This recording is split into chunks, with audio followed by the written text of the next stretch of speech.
wind. Neil Steinberg, Grand Poobah, is that the official title at the Rhode Island Foundation? Chairman and CEO. Chairman and CEO. No, not chairman, president and CEO. President Sorry. and CEO. Grand Poobah, I think was a thanks. Flintstones term. Yes, it was. But glad you're here, Thanks. and you guys have got some a pretty significant initiative moving forward called Together RI, and it's really to kind of do a temperature check and bring people together and say, what do you want the state to look like, feel like, etc. We've also, we've obviously been, for the last few years, a little bit of a divisive community. No governor seems to win with much more than 40% of the vote. We've always got something to say. So give us a little overview about what Together RI is trying to do. Sure. So we're going to go around the state and give people the opportunity to join us in informal settings to both talk with each other and listen to each other. So a lot of feedback that people get, they're not being heard. And social media is not the same. So, you know, we can banter back and forth on social media and never even run into each other or meet each other. So this is designed to get people back together. One of the quick stories we tell is that if you're sick, it's not your Twitter follower who's going to bring you soup. And if you go on vacation, it's not your Facebook friend who's going to water your flowers. It's the neighbors that we don't seem to see and run into. So we're going to go around the state starting March 21st through May 5th. Schools, senior centers, community centers, in the evenings, Tuesday, Wednesday, Thursday, 6 to 7:30, few Saturday mornings, have a meal. So we'll invite people to join us. It's going to be tables of 10. It's not going to be town hall. Okay. So nobody gets to take the mic and go off for 15 minutes. And we're just going to ask people in their tables of 10 to talk about three things will be the starter questions. One is, what are the strengths of Rhode Island? What are the opportunities in Rhode Island? And then what are the challenges in your community? We'll record those. We have a quick survey we'll ask people to fill out on the way out. And we're working with URI, who will compile all this information. And going around to 20 locations all across the state, we hope to get a feel for what's on people's minds and let them meet new people, talk with each other, and bring back both civic and civil dialogue. Let's go to the important things first. What are we going to have to eat? So that was the first question. Yeah, that's everybody's. Absolutely. This is Rhode Island. It's You Rhode know, Island. are we talking Capriccios coming in? Al Forno? What exactly are we? No, we can give you directions to those places, but what we're going to have is probably pasta, meatballs, chicken, salad, probably some dessert, and you know, just make it very friendly. What we envision is a little like a May breakfast. a May breakfast, or in fact your kitchen table. If we Yeah. were sitting there and 10 of us and you have a big family, it's your kitchen table. It'll be family style. You know, people will see people and say, gee, how about those Red Sox? Or I think I know your I uncle. always get on the big family dinners stuck doing the dishes. Well, if I participate, I will can that take guarantee place? you won't need to do the dishes. We'll clean up at the end. We have a caterer that's doing that in our staff. This is not the first time that I think the governor did it with certain communities. I think a few years ago, you guys pulled together some different thought leaders. How do you get this not to be self-selecting? You know, sometimes we get invited to speak, and I look out at the audience, and you know, whether it's the League of Women Voters or somebody else, Right. and it seems to be one very well educated, and it also seems to be an older demographic who have the time. They're not Right. juggling practices and homeworks and etc. How do you break it out so that you can get a wider swath of participants? No, it's a great question. We did make it happen, Rhode Island, about 5 years ago, and that was on economic development. In that case, we invited people to come into the convention center for 2 days and from a diverse group. This one's open, so you can go on our togetherri.org website, you can see the sites and you can register, or you can just show up. So the fact that we're just letting people show up, as you said, self-select, it will be what it will be, Right. and we don't know. So it's not tilted one way or the other. It could be an older demographic, could be younger. We might get high school students now that there's more activism. We've had some teachers ask Could it about get that. hijacked? We don't think so. So here's when I said we're not doing that, you know, get up at the mic and hijack it. What you'll be able to do, if there's something, you have your pet peeve, whatever it is that you don't like or that you really want to make a statement on, that's one issue. So Sure. your issue is this, we record Right. it and go on to the next one, and then we'll compile it. And if everybody has the same issue, we'll determine that. if it's different across the state or whatever. But it really is, true democracy in that whoever shows up, and we're not going to tilt it one way or the other. But you're right, it's busy times. Yeah. We like to think that by going out, we decided not to do it in one place. By going out to Charahoe and by going out to Westerly and Warwick and Woonsocket and all these different places, that will at least make it convenient for people. And so you think about an hour and a half, and they'll work through process. How do you sort of collect? Sometimes when things get scored, they can all be equal, but there are going to be some big ideas, some Right. great ideas. How do you extract the great idea and not let it get caught up in just, well, that was table 7? Yeah, no, until we see it, it's hard. So as I said, we're working with URI to have some rigor. Yeah. So we'll have people recording. And experienced folks who've done facilitation. Yes, and Yeah. facilitators who will be there. There'll be somebody at each table, and we'll ask them to take the notes. We'll collect that. And then, as I said, a quick survey that URI designed that we'll ask people to fill out. And if it's like things that we've done in the past, we look at all the ideas, and really we hope that some will be organic. Yeah. So if you and I are sitting there and we say, hey, why don't we try this? Maybe we knew each other, maybe we didn't. We go off and do it. Maybe it needs a little help. Maybe 5 people determine this. We hope a lot of people will meet folks they don't know. And those kind of random collisions sometimes are the best ideas. Most breakthrough ideas Right. aren't the known, they're the unknown. That's right. And so coming out of that, what's the action items after you've gone through this process? You're doing 20 of these. Right. Wednesday's Pilgrim High School. Right. Then you're to Woonsocket. Right. You're doing the W's first. Westerly, and then Newport, we break the ends. So here's what we're doing. So as you said, starts March 21st, goes through May 5th.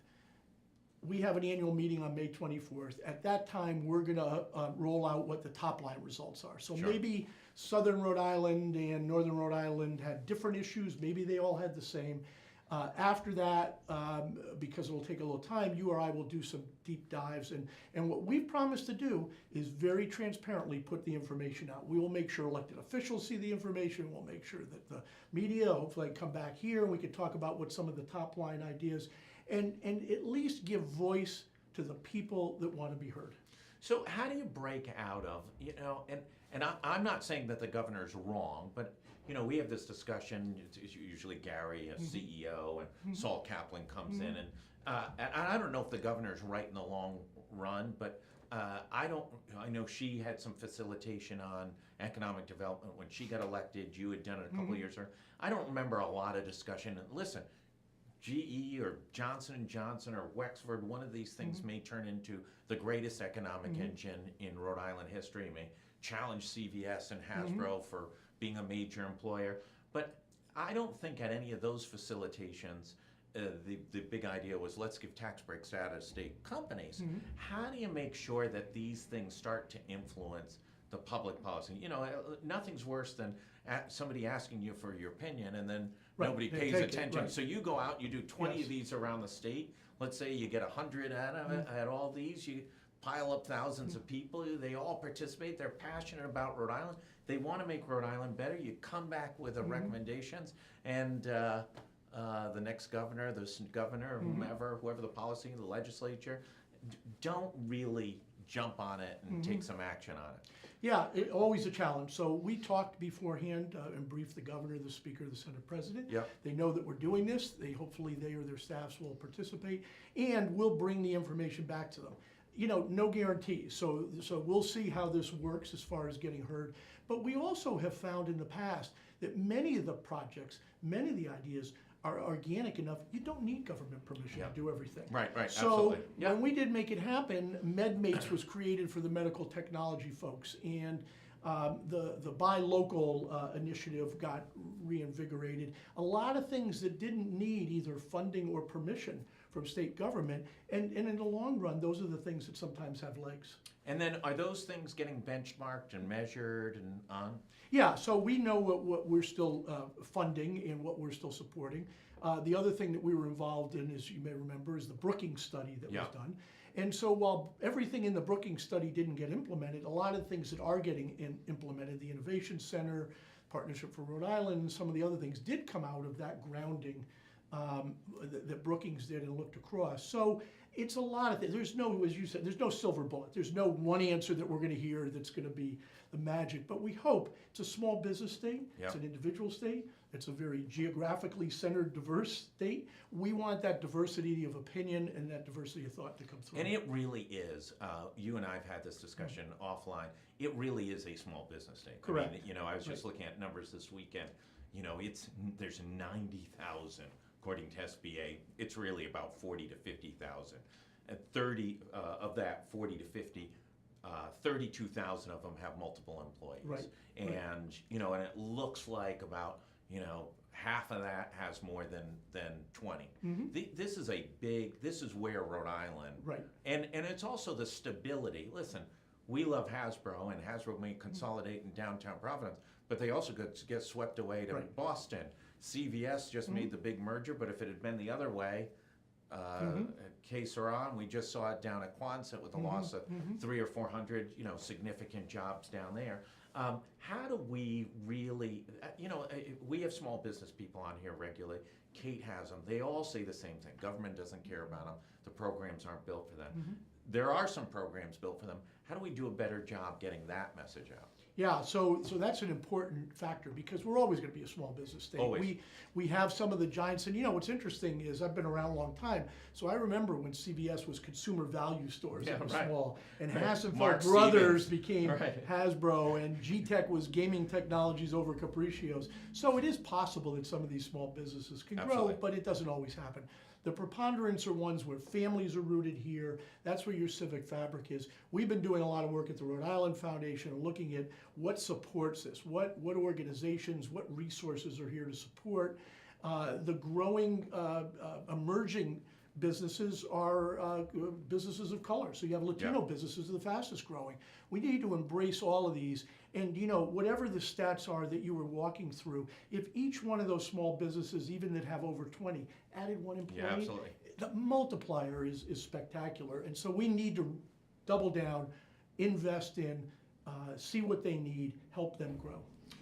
Let's talk about, sometimes the foundation, if we get Mike Stenhouse on here, he's, the foundation, they're too partisan one way or too ideological another. How do we bridge that gap? Because I listen to both of you and I don't hear a tremendous difference in what you're both saying, but when he comes on, and he's a regular guest every month or two, he's passionate about, listen, those guys have got to be fairer in how they approach things. How do we break down some of those ideological things? You mentioned social media. It's a huge distribution channel for us, but no one has ever won a Facebook debate. No one. In the history of the world. How do we heal some of those wounds? Well, it goes right back to what we're trying to do at Together Rhode Island. So to be honest with you, when we're distributing and trying to get people out, I sent Mike an email and said, hey, hope you'll join us. Mike and I had lunch a year ago. So there's political, there's sociological, there's philosophical differences, but we all want a better Rhode Island. If he and I were both standing here, we'd both say, now maybe we go at it a little differently, but remember, the foundation is a funder, so we're funding nonprofits throughout the state. Education is one of our top priorities, healthcare, economic security, we fund the arts and the environment. So we're pretty broad. And we're funding in just a lot of different social areas. He's a little more narrowly focused, but again, if we were both standing here, we're still here. He's here and we're here. Absolutely. We both want a better Rhode Island. Are we, is this, listen, we're going to have a governor's race this year, which is looking like we're going to have as many as 5 or 6 different semi-viable candidates in forget the primaries, in the general election. Do you think we need to have a runoff? Because what happens, in my estimation, at least the last few cycles, is we get these governors who get elected with 41, 42%. They have no mandate. And, maybe Bruce Sunland could pull it off because it wouldn't matter if he won with 12% of the vote or he would act like he won with 90% of the vote. But that force of will, force of personality is rare. Yeah. These poor governors get elected, sneak through with 40, 42%, and it's hard to build a lot of momentum for them. Do you think that is one of the challenges that we've had over the last, it's a decade now? Yeah, I don't know. We're fairly apolitical, and logic tells you, sure, you'd like to have a mandate. I don't know enough about the other states where they have runoffs or not. Our position is we work with whoever's in the office. Yeah. You know, that's what we're going to be here. We've been here 101 years. We're going to be here. At least 102. At least 102, 102. and counting. Yeah, that's right. Whether it's the Speaker, the Senate President, our local reps, the governor, senators, and congressmen, we're going to deal with and work with whoever's there, whatever party they are. So, yeah, logic tells you it would be a little easier probably for them, but I don't know enough about how it works on runoffs in the other states. You're seeing some tremendous growth financially. Yeah. The stock market's up Right. 40% in the last 16, 18 months. You know, it's one of the biggest runs in the history of investment strategies. Are you worried that there's a little, you know, these things don't run forever? How do you build your strategies to make sure that, you know, Right. in how you're providing funding to the most needy organizations in the state that are trying to do the best work? So what we do is we're very conservative, different than individual investors that, you know, go online 5 times a day and live and die. We're long-term investors. You're not online traders. You No, don't have we're an not online online traders. You do not No, have we're an the online- complete opposite of that. What percentage of the portfolio is in bitcoins? Yeah, none. Yeah, none is in Bitcoin. And probably won't be while this old banker's still running the joint. But, you know, we're built for the long term. So we look at a 10-year, 15, 20-year horizon. So last year we had a great result, 17.4%, but we're 8% over 25 years. Yeah, So that's ups and downs. When we calculate how we do our grants, our endowment's over $900 million now, so it's been built up over many years. We still raise money. Yeah. So last year we raised $38 million, so we gave out $43 million. But even when we do the calculations, we do it over a 4-year average. So when it spikes high or spikes low, the community doesn't see big changes in the amount that we give out. Our responsibility, our focus is to support the community financially. The more money we raise, the more money that we can earn on investments, the more good we can do in the community. Let's go back to Get Together RI Yeah, just for one good. sec. Tell me what's the best scenario for you and Rhode Island Foundation coming out of this? What would you love to see? You know, on May 6th, you finish on the 5th, is it? On May 6th, and you're sitting around the table looking at what took place. What would be a great scenario for that? So the first thing would be participation. We Yeah. hope people will come out. You know, again, it's very informal. You could sign up beforehand. You don't have to sign up. So the first thing would be proof of concept. So Yeah. do people really want the opportunity? Will they take advantage of it? Early returns on RSVPs say yes, but we'll see. So participation would be first. Second would be engagement. If people walked out of there saying, thank you, I was heard. Yeah. Now, what they said, how they said it, who they said it to, we'll record all that. But we really want people to not walk away and say, oh, you know, I didn't get to say what I wanted to say. We want everybody to have the opportunity.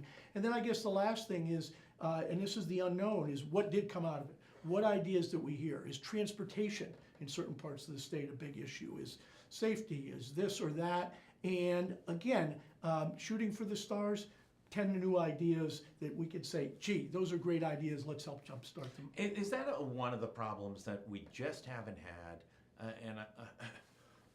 I would challenge, you know, many of the governors going back. I'd honestly say going back to Bruce Sunland is probably the last governor who said, we're going to do big things and we're going to do it. And it really didn't, he never cared about public opinion. Right. I mean, I worked at RDW at the time. The airport, when it was first proposed, was at 12%.